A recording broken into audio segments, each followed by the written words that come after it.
तो दोस्तों, स्वागत है आपका हमारे YouTube चैनल पर। अगर आप भी कर रहे हैं सिविल सेवा की तैयारी तो प्रभात एग्जाम आपके लेकर आए हैं कुछ इम्पोर्टेंट इन न्यूज़ टॉपिक्स जो आपको आपकी परीक्षा में बेहतर और सफल अंक लाने में सहायक सिद्ध हो सकते हैं।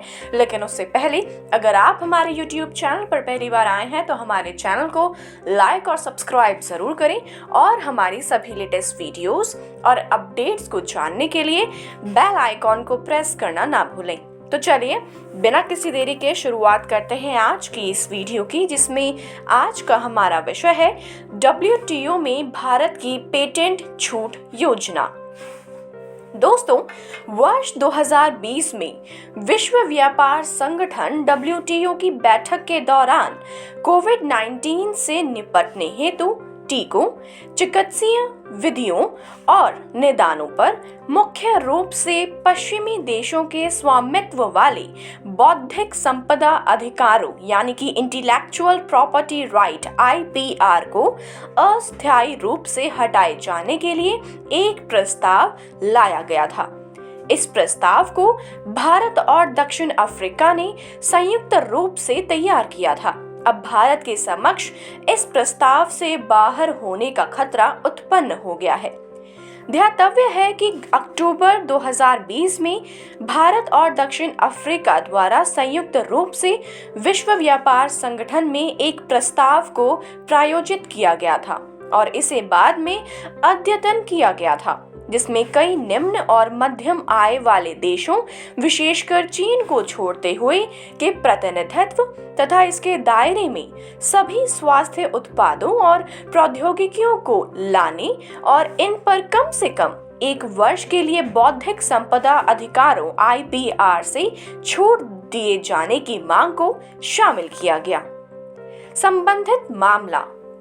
दोस्तों, विश्व व्यापार संगठन के सदस्यों का एक छोटा समूह भारत और चीन के दवा निर्माताओं, विश्व स्तर पर दवाओं के दो प्रमुख आपूर्तिकर्ता को संभावित IPR दायित्वों से छूट से बाहर करने के लिए सुझावों पर चर्चा कर रहा है।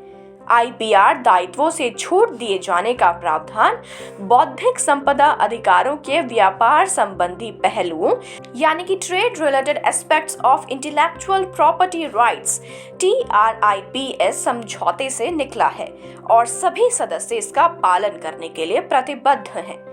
पश्चिमी देशों के दवा निर्माता छूट के किसी भी लाभ को केवल अफ्रीकी देशों के लिए सीमित करना चाहते हैं और बड़ी उत्पादन क्षमता वाले भारतीय निर्माताओं के लिए पश्चिमी प्रतिस्पर्धियों के बाजार को आसानी से कम करने का कोई मार्ग नहीं रखना चाहते हैं। बौद्धिक संपदा अधिकारों से छूट के विरोध का कारण एवं तर्क। दोस्तों, बौद्धिक संपदा अधिकारों यानी कि IPR से छूट दिए जाने से न तो टीकों के उत्पादन में वृद्धि होगी या न ही इनके वितरण में वृद्धि होगी, और चूंकि बौद्धिक संपदा IP कोई बाधा नहीं है, अतः IPR से छूट दिया जाना कोविड-19 टीकों के वायरस से लड़ने के लिए व्यवहारिक समाधान नहीं होगा। बौद्धिक संपदा अधिकारों से छूट आपूर्ति श्रृंखला में नकली टीकों के प्रवेश के लिए दरवाजे खोल सकती है, जिससे रोगी की सुरक्षा प्रभावित होगी।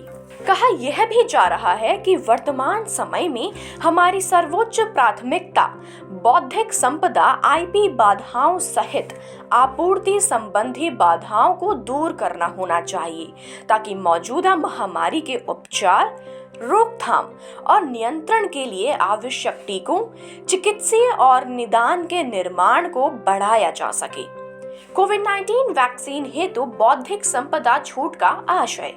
दोस्तों, बौद्धिक संपदा छूट यानी कि intellectual property waiver IP waiver मध्य आय वर्ग के देशों में बड़े स्तर पर Pfizer, Moderna, AstraZeneca, Novavax, Johnson and Johnson और भारत बायोटेक द्वारा विकसित किए गए कोविड टीकों, आपातकालीन उपयोग अधिकार यानी कि इमरजेंसी यूज ऑथराइजेशन EUA सहित के उत्पादन करने का अवसर मिल सकता है।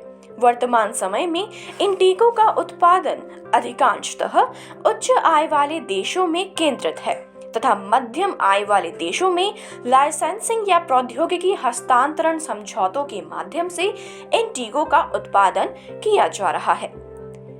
पेटेंट अधिकार और बौद्धिक संपदा अधिकार क्या होता है? पेटेंट एक सशक्त बौद्धिक संपदा अधिकार होता है तथा किसी देश की सरकार द्वारा आविष्कारक के लिए एक निश्चित तथा पूर्व निर्दिष्ट समय के लिए दिए जाने वाला विशिष्ट एकाधिकार होता है। यह किसी दूसरे के द्वारा आविष्कार की नकल करने से रोकने के लिए एक प्रवर्तनीय कानूनी अधिकार प्रदान करता है। पेटेंट कितने प्रकार के होते हैं? दोस्तों, पेटेंट मुख्यतः दो प्रकार के होते हैं। प्रक्रिया पेटेंट यानी कि प्रोसेस पेटेंट अथवा उत्पाद पेटेंट यानी कि प्रोडक्ट पेटेंट। उत्पाद पेटेंट अंतिम उत्पाद के अधिकार की सुरक्षा सुनिश्चित करता है तथा इसके तहत निर्दिष्ट अवधि के दौरान पेटेंट धारक के अलावा किसी अन्य के द्वारा पेटेंट की गई वस्तु का उत्पादन करने पर रोक लगाई जा सकती है, भले ही दूसरे लोग किसी अलग प्रक्रिया का प्रयोग कर रहे हों। प्रक्रिया पेटेंट यानी कि प्रोसेस पेटेंट के तहत पेटेंट धारक के अलावा किसी भी व्यक्ति को विनिर्माण प्रक्रिया में कुछ संशोधन करके पेटेंट उत्पाद का निर्माण करने की अनुमति होती है। भारत में पेटेंट व्यवस्था। दोस्तों, भारत 1970 के दशक से उत्पाद पेटेंट के बजाय प्रक्रिया पेटेंट प्रचलित है, जिसकी वजह से भारत वैश्विक स्तर पर जेनेरिक दवाओं का एक महत्वपूर्ण उत्पादक बन गया और 1990 के दशक में सिप्ला जैसी कंपनियों के लिए अफ्रीका को HIV विरोधी दवाएं प्रदान करने की अनुमति दी जा सकी थी। TRIPS समझौते के अंतर्गत निर्धारित दायित्वों के कारण भारत को वर्ष 2005 में पेटेंट अधिनियम में संशोधन करना पड़ा और फार्मा, रसायन और बायोटेक क्षेत्रों में उत्पाद पेटेंट व्यवस्था लागू करनी पड़ी। क्या है ट्रिप्स समझौता?